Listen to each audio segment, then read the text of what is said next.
Oi, pessoal, tudo bom? Eu sou José Carlos Pinto, professor titular do Programa de Engenharia Química da COP da Universidade Federal do Rio de Janeiro, falando com vocês aqui no canal Falando com Ciência, sobre aspectos do dia a dia da pesquisa que se faz nos institutos de pesquisa e nas universidades brasileiras.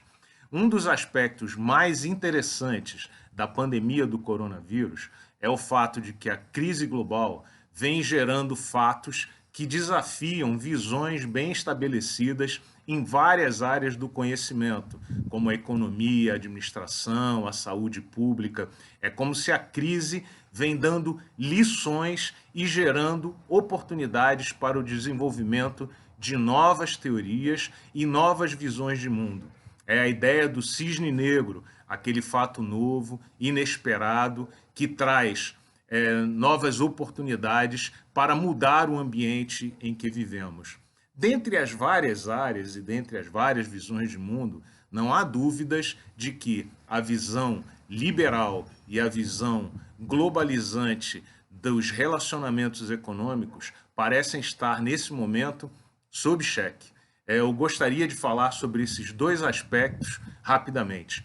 Em primeiro lugar, falando sobre a questão e o comportamento liberal e a crença de que o mercado, a mão invisível do mercado, é capaz de resolver todos os problemas relacionados à atividade econômica, é lógico que essa crise impõe um desafio especial.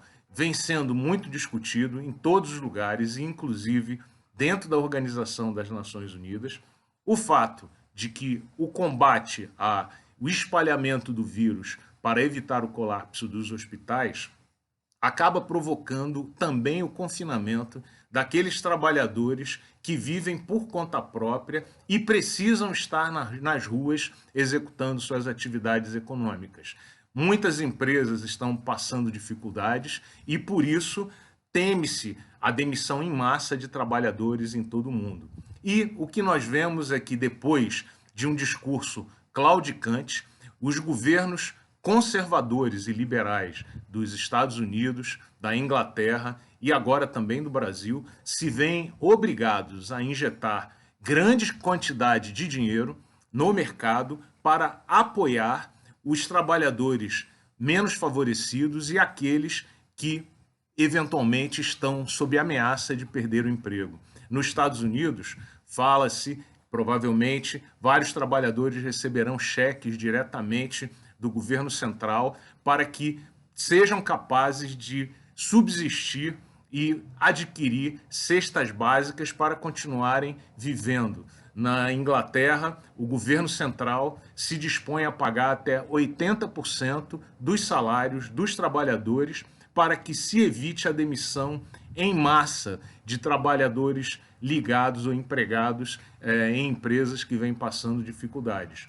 O governo brasileiro está muito atrasado em relação a esses dois governos, mas não há dúvida que as crenças liberais do governo brasileiro estão também, neste momento, sob cheque. E todos nós discutimos as ações de injeção de recursos do governo central para o apoio desses trabalhadores informais e dos trabalhadores que têm, nesse momento, sob a ameaça de perda do emprego e da ausência de renda. Portanto, o que nós vemos hoje no mundo é a intervenção maciça dos governos centrais na economia, mesmo daqueles governos conservadores e ultraliberais. E a questão teórica que se impõe nesse momento é que já não se discute mais a importância da intervenção do governo. O que se discute é quanto, como e em que momento intervir. E isso abre novos paradigmas para discussão e certamente influenciará todo o debate econômico nas próximas décadas. Um outro ponto muito interessante é o aspecto globalizante. Temos visto o nosso ministro da Saúde, o Mandetta, repetir com uma certa ênfase de que está havendo falta de máscaras, de proteção de equipes médicas, falta de alguns insumos importantes da manutenção dos hospitais, e a explicação é que esses materiais são trazidos da China. e que, como a China esteve também em confinamento, os trabalhadores da China tiveram em confinamento por algum tempo, isso prejudicou a produção e, em seguida, com o espalhamento do vírus, houve um aumento global da demanda por esses materiais e esses insumos. E essa seria a explicação para a falta. Mas a pergunta que se deve fazer exatamente é: por que exatamente todos os insumos e todas as máscaras têm que ser produzidas na China? E por que nós não somos capazes de produzir esses materiais no Brasil? Essa pergunta que fazemos sobre o Brasil, podemos fazer quaisquer cidadãos de qualquer país do mundo.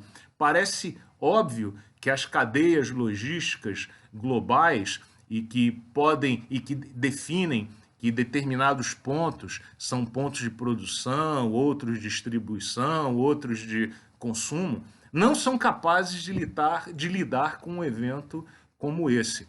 Parece óbvio que alguns produtos estratégicos têm que ser produzidos no próprio país. E o Brasil, em particular, terá que avaliar esse problema. E isso coloca um ponto de questionamento sobre as estratégias globais de produção e distribuição.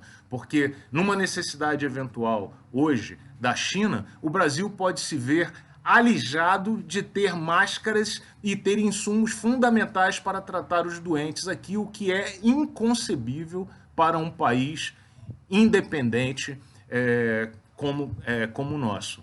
Portanto, parece óbvio que tanto a corrente liberal como a corrente globalizante serão muito questionadas ainda mais nos próximos anos e nas próximas décadas. E nós antevemos debates muito importantes nessa área. O Brasil tem que pensar muito nesse tema.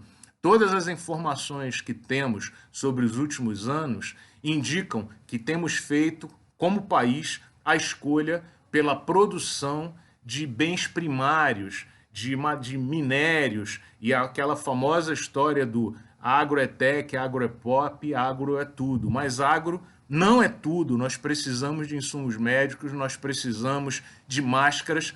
O Brasil, em 2019, atingiu a menor participação anual de produtos manufaturados na sua balança de exportação dos últimos 40 anos.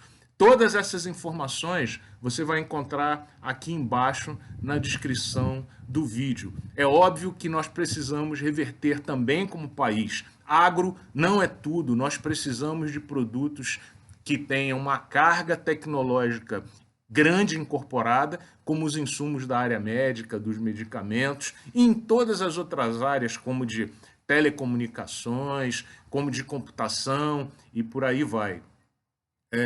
Para deixar um último exemplo, há muitos anos, uma empresa brasileira, Petroflex, produzia um produto chamado PBLH, que é um insumo fundamental para a produção de projéteis e de combustíveis sólidos usado para movimentar turbinas, dentre outras coisas.